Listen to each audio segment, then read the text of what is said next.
30 जुलाई से शुरू होने वाली पवित्र कांवड़ यात्रा के लिए योगी सरकार ने एक नया प्लान बना लिया है। इसके बारे में आपको बताते हैं, क्योंकि इस प्लान के तहत कांवड़ियों को एक तरफ सुरक्षा तो मिलेगी ही, तो वहीं दूसरी तरफ उनकी शुद्धता को बरकरार रखने के लिए बड़ा कदम उठा दिया गया है। और योगी के इस नए एसएस प्लान को जी न्यूज ने आपके लिए डिकोड किया है, जिसमें एक एस का मतलब है शुद्धता तो दूसरे एस का सुरक्षा। इन दोनों ही मुद्दों पर योगी फुल एक्शन में है और इसलिए कांवड़ यात्रा की शुद्धता और कांवड़ियों की सेहत पर जोर है, जिसे लेकर रूट पर सभी दुकानदारों को पहचान वाले बोर्ड लगाने की हिदायत दी। तो वहीं खाद्य विभाग ने जांच शुरू कर दी है। होटल ढाबों पर QR कोड लगाए गए हैं, जिन्हें स्कैन कर श्रद्धालु मिलावट या दूसरी शिकायत कर सकेंगे।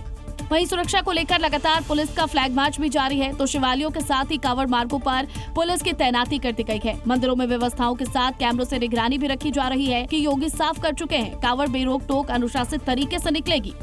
समाजवादी पार्टी कहती थी कांवड़ यात्रा नहीं होने देंगे, शिव भक्त जाएंगे दंगा हो जाएगा। हमने कहा देखो रोक कोई नहीं लगाएगा, हम सुविधा देंगे और अनुशासित तरीके से शिव भक्त जाकर के कांवड़ यात्रा निकालेगा।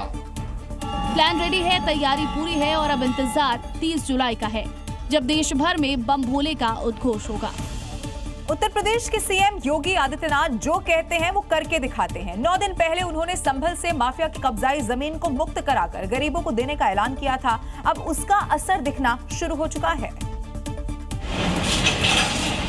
और संभल में माफिया की जमीन पर महाबली का प्रहार स्टार्ट हो गया है। सरकारी जमीन पर कब्जा हो या अवैध तरीके से निर्माण, बुलडोजर के लिए सब बराबर हैं और वो सबको मिट्टी में मिलाता हुआ आगे बढ़ रहा है, क्योंकि ये योगी का आदेश है। 10,000 एकड़ लैंड खाली हुई है और मैंने कहा था यहाँ के गरीबों में बांटो। योगी ने ये ऑर्डर 18 जुलाई को संभल में ही दे दिया था और 27 जुलाई को उस ऑर्डर की तामील होना शुरू हो गई है और अब इस जमीन पर गरीबों के लिए आशियाने बनेंगे।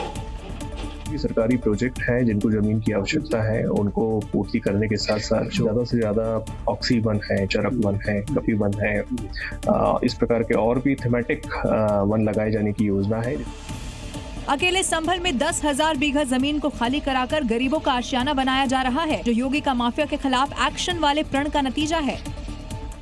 उत्तर प्रदेश की बात की जाए तो यहाँ पर कुछ भी अवैध क्यों ना हो, उसका इलाज योगी का बुलडोजर है। जहाँ पर भी कब्जा होता है वहाँ पर बुलडोजर चलता है और इसी महाबली के खौफ की वजह से अब गोंडा में बीएसपी के पूर्व नेता ने खुद ही अपना कब्जा हटाना शुरू कर दिया, क्योंकि वो जानता है कि अवैध निर्माण और कब्जा योगी राज में बर्दाश्त नहीं होगा और इसीलिए उसने तालाब की जमीन पर कब्जा कर बनाए अपने 2 मंजिला आशियाने पर खुद ही बुलडोजर चलवा दिया। देखिए कैसे आलीशान घर मलबे के ढेर में तब्दील होता जा रहा है। दावा है कि पूर्व बीएसपी नेता अब्दुल ने 2.5 बीघा सरकारी जमीन पर कब्जा कर लिया था, जिसकी शिकायत 2015 में गांव के ही रहने वाले रफीक ने की थी। अब इसी पर 29 जुलाई को सुनवाई भी होनी है, लेकिन उससे पहले ही अब्दुल ने खुद बुलडोजर मशीनें बुलाकर कब्जा हटाना शुरू कर दिया। ये योगी सरकार का डर ही है कि 11 साल के बाद कब्जाधारी खुद कब्जा हटा रहे हैं।